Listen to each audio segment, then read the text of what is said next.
Why is it that sometimes the harder we try, the less successful we seem to be in developing a consistent time with God? Trying to have a consistent devotional life is sort of like spaghetti in your ear. Hello Weirdos, I'm Pastor Darren. Welcome to your Daily Undead from the Church of the Undead.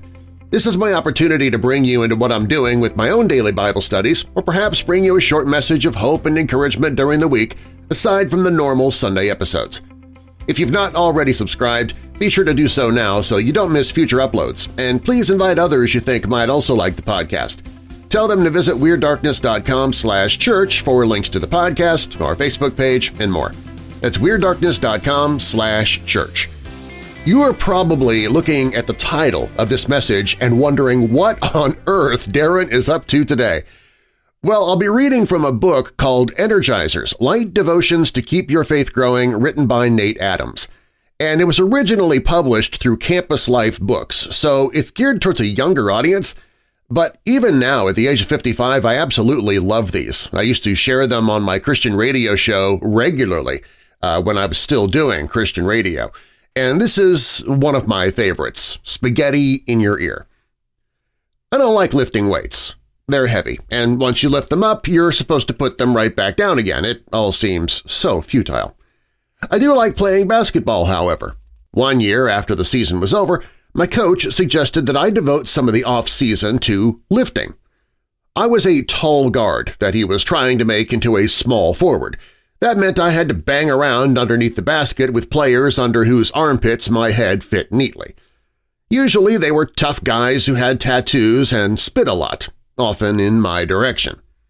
I took my coach's suggestion as an expression of concern. I needed to beef up for my own safety, as well as for the team's rebounding statistics.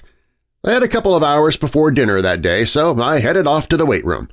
There I found a body factory full of machines and heavy metal that were intimidating and unfamiliar to me. No one was there to help me, and I didn't really expect to be able to do much on my own. Nevertheless, I laid down at one machine and tried to lift what was there. No problem. I added a little more weight. Piece of cake! This was going to be easier than I thought. I added as much weight as I could lift without difficulty and began lifting over and over and over again. About an hour later, I had convinced myself I could beef myself up in no time at all. This routine wasn't that hard, and most guys I had seen lifting hadn't done nearly as much as I had just crammed into an hour. So I trotted off to the shower and then to the college cafeteria for dinner. I was starting to feel a little stiff and sore, but I was sure that was to be expected after a little workout. If you know anything about weightlifting, you're already laughing out loud at me. Muscles are like rubber bands. When you stretch them and stretch them and stretch them, they either tear or pull so taut that you can hardly control them while they try to return to their original form. By the time I sat down to a spaghetti dinner, my arms and therefore my fork were out of control. I'm not exaggerating when I say one forkful hit my ear and another my forehead. It was more than a little embarrassing. My friends at the dinner table thought I was clowning around at first. When I explained the reason for my handicap and pleaded for their help, they expressed their great compassion with raucous laughter. So, with all the dignity someone whose arms are sprung springs can muster, I threw my milk over my shoulder and left. I was sore for days, and I have not been back in a weight room since.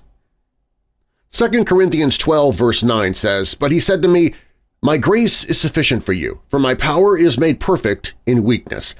Therefore I will boast all the more gladly about my weaknesses, so that Christ's power may rest on me."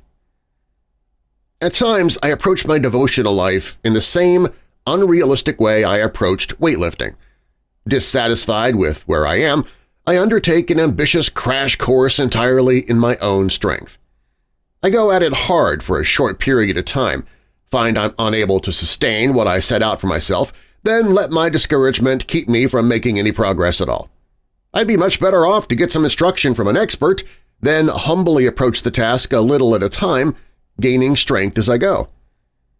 In writing to the church at Corinth, Paul expressed a similar frustration. Things weren't progressing as he would have liked them to. even though he was working hard. He described a thorn in his flesh in 2 Corinthians 12:7 that apparently limited his ministry goals from happening the way he'd planned. After asking God 3 times to remove the thorn, he received the answer that spiritual strength somehow resides in weakness. If my own resolve to have a more consistent devotional life could by itself make me successful, my pride and dependency on myself would crank up a notch, and my sense of dependency on God for spiritual nourishment would crank down a notch. That's going in the wrong direction. Maybe the next time you or I decide to pump up our devotional life to a more saintly stature, we should clean the spaghetti out of our ear and approach God with genuine poverty of spirit. After all, He specializes in weaklings. Where is your spaghetti these days? Is your devotional life dependent on trying real hard? How are you doing? What kind of things could you say to God today that would give Him an invitation to be strong in your weakness? Again, that's from the book Energizers, Light Devotions to Keep Your Faith Growing by Nate Adams. I'll link to it in the episode description if you'd like to check it out for yourself. If you enjoyed today's message, or if you like the Church of the Undead in general, please tell others about the podcast who you think might also like to join in. You can find links to the podcast, our Facebook page, and more at WeirdDarkness.com/church. That's WeirdDarkness.com/church. Thanks for joining me, Weirdos. Until next time, Jesus loves you, and so do I. God bless.